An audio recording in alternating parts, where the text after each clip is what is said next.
Hello everybody, thanks for joining me today. Today I'm going to show you how to make these one-size-fits-all casserole carriers. And what's awesome about these is that they double as table toppers.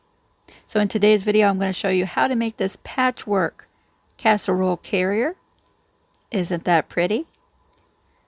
On the other side you'll see all of the different features that makes this into a casserole carrier. So I'll be showing you how to add those. And what's really great about this casserole carrier is that it does not matter what size or shape casserole dish you're using, it works for all of them.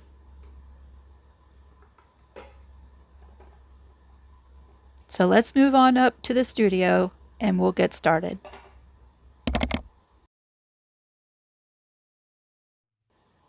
For this simple patchwork carrier, you're going to need 25 5-inch squares. So this design is really charm pack friendly. You're going to lay out your charms and then you're going to collect them into 5 individual rows. You'll bring these rows over to the sewing machine, place pretty sides together, and you're going to sew together all of your pieces with a 1/4 inch seam allowance.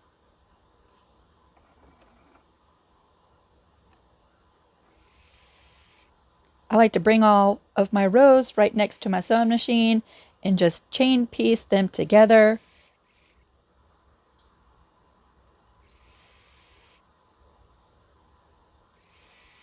These colors are so pretty. And I just keep on adding to these pieces until I have 5 rows that have 5 pieces to make up that row. Once my rows have 5 pieces, I'm going to bring them over to the pressing board and we're going to give them a press. And I like to press my rows in alternating directions. So my seam allowances will go to the left and then to the right. Once you've pressed all 5 rows, we're going to bring these rows back over to the sewing machine, put pretty sides together. We're going to sew these with a 1/4 inch seam allowance, and because we've alternated the directions of those seam allowances, they should just catch and nest right in those seams. On this part, when I start the seam and stop the seam, I like to do a little back stitch just to keep the edges of my quilt together, and I don't have to worry about those stitches coming loose.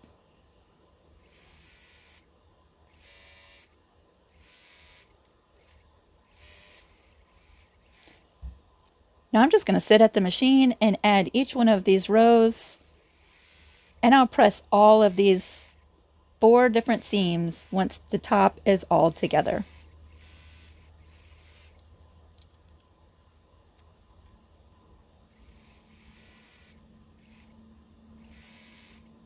These colors are gorgeous. This is so pretty. Now that the top is together, we'll come back over to the pressing board. And at this point, you could press those seams open if you like, but I'm just going to press them over to the side. I like to press sometimes from the back first, just to get that seam going over nice and flat.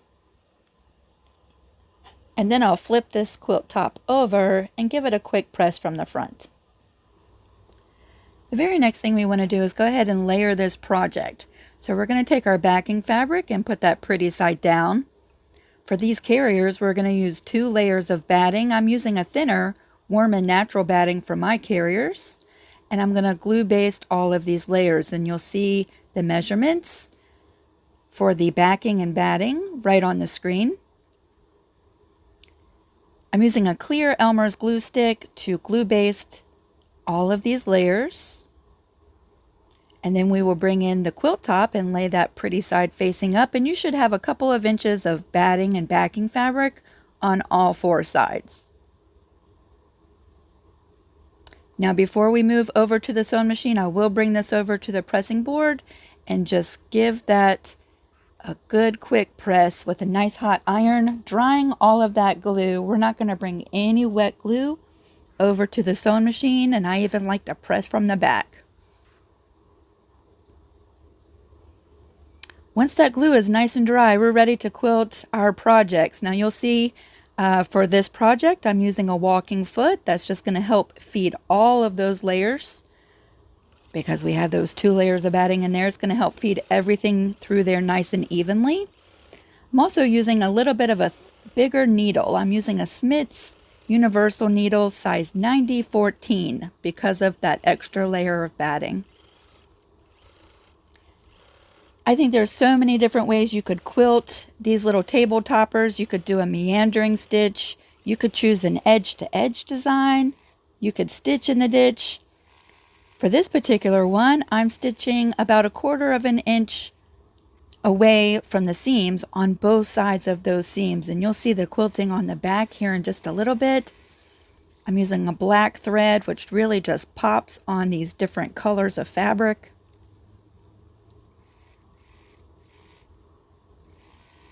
On each one of my carriers, I've done a different quilting design, and I really don't think there's a wrong way to quilt these. They just turn out so pretty.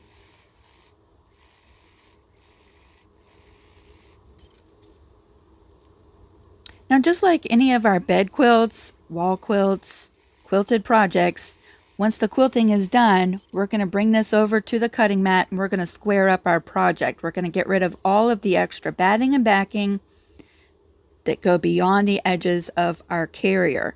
I like to use my biggest square ruler and square up the corners first and then trim off anything that goes beyond those corners, just giving a nice straight edge to our project.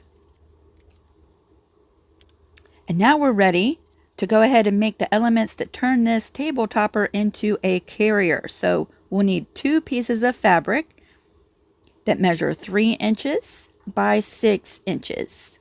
These are going to be the loops in 2 of the corners. We're going to start by folding these in half and giving them a press. We'll open them back up and then we're going to fold them again, bringing both raw edges into that folded line right in the middle. And I like to use a glue stick just to help hold those pieces in place.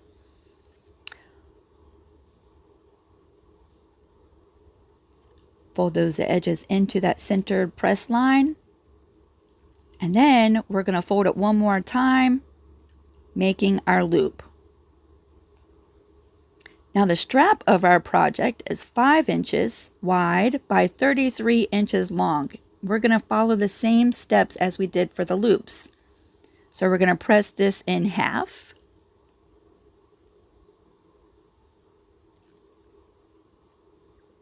All the way from one edge to the other, just give that a press. Then we're going to open it back up. We're going to bring those raw edges into that middle pressed line.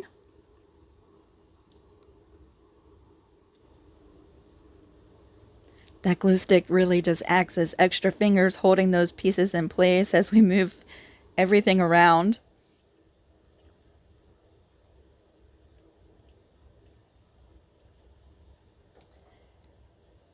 Then we're going to fold it one more time right in half and give it a press from one edge to the other. This is going to give us a finished edge on both our strap and the 2 corner pieces. So once you've made these, we're going to bring them over to the sewing machine. I like to use a coordinating thread that just blends into the fabric for both the strap and the loops. And we're going to sew a straight stitch on both sides, giving a nice finished look to these pieces and helping secure them and make them a little bit stronger. After stitching both sides of these 3 pieces, we're ready to add them to the back of our carrier. So let's lay our carrier out nice and flat, pretty side facing down. We're going to first start with our strap and we're going to lay that diagonal from one corner to the other. The edges of our strap will extend beyond the edges of our carrier at this point, and that's okay. We will trim that off in just a little bit. And I like to pin the entire strap in place just to keep it in place while we're adding the binding.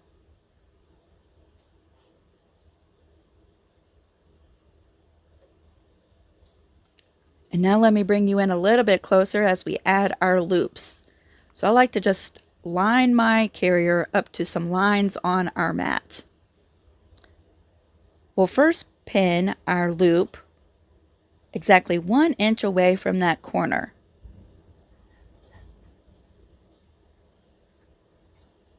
So you should have 1 full inch from where the loop starts and the corner of our carrier.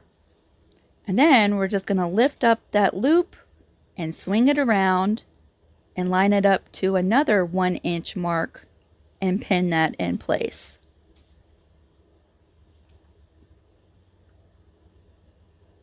You should have a little loop just like this at the corner of your carrier. Now let's flip it around and I'll do it one more time for the other loop.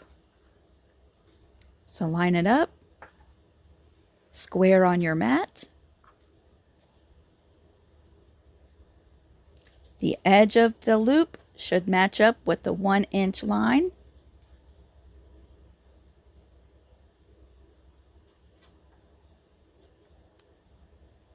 I like to take my finger and just push up on that strap and fold it right over, and then line up that loop strap to the 1 inch mark on the other side. Pin that in place. You could use some binding clips if you'd prefer to do that. Now I'm going to try to show you up close, although the black fabric kind of all just blends in. But your little loops should look just like this. At this point, we're ready to add the binding. So I'm going to add my binding to the front side of my carrier first. I'm just going to bring you through part of this process so that you can see what the corners are going to look like with that extra strap sticking beyond. That's okay. You're just going to bind your quilt as normal. So attaching the binding to the front of your carrier will stitch down your straps and your loops the first time.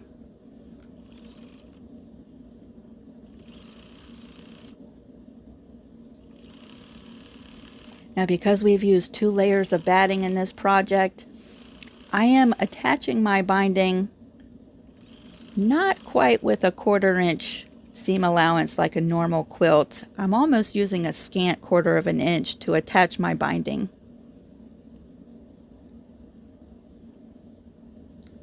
So you'll add your binding to the entire top of your quilt.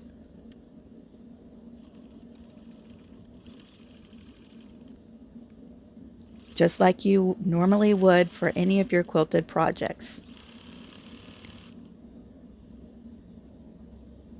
After you have added your binding all the way around, we can just take a pair of scissors and trim away the extra bits of strap that extend beyond those corners. Now, you know me, I like to glue baste a lot of my stuff throughout my projects. I'm just going to give that binding a press and fold it over to the back and use a glue stick to help keep it in place. Binding clips work great too. If you are not a glue baster, the binding clips work just as well. And just to let you know, all of the glue that we've used in this project today will wash out the first time we wash these carriers. Now at this point, we are almost done with this project. I want you to stick around for just another minute or so, because at the end of this video, I'm going to show you what each one of these carriers looks like using different style and sizes of casserole dishes. So that's pretty fun.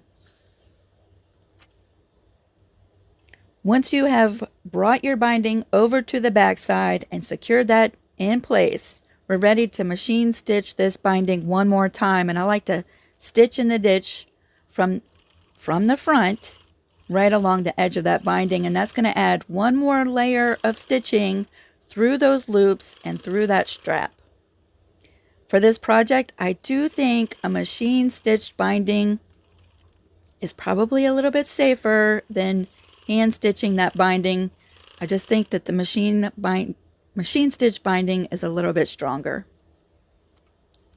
And that's it, y'all. We have completed this carrier. To use the carrier, you're just going to bring that strap through both of the loops and draw up all 4 corners. So let's move down to the kitchen. I'm going to show you what these look like with different shapes and sizes of casserole dishes. You could use pie pans, Pyrexes, cake pans. This is the patchwork. This is the one that we have made in this video. I would say that the patchwork style that we made today in this video is very beginner friendly. So if you're just starting out in your quilting journey, you might want to give this a try. This is the ribbon weave carrier with an oval dish with a lid. For this one I used some Christmas fabrics. This will be gorgeous, centered on the table when I'm not using this carrier. This is the churn dash version with a little bit of a larger rectangle Pyrex. This one might actually be my favorite just because of the design when it's pulled up into the carrier like this. Then we have the log cabin. Look at the quilting on this one, y'all. For this one, I'm going to use my larger Pioneer Women casserole dishes. And then we'll bring in the very first one that I made, the patchwork version, with more of a square casserole dish. So any size, any shape works really well with this carrier. As always, if you make this project, I would love to see it. There's a link down to the Creative Crew page in the description box. I would love it if you share your projects with everybody. And until I see you next time, have fun creating. Bye, everybody.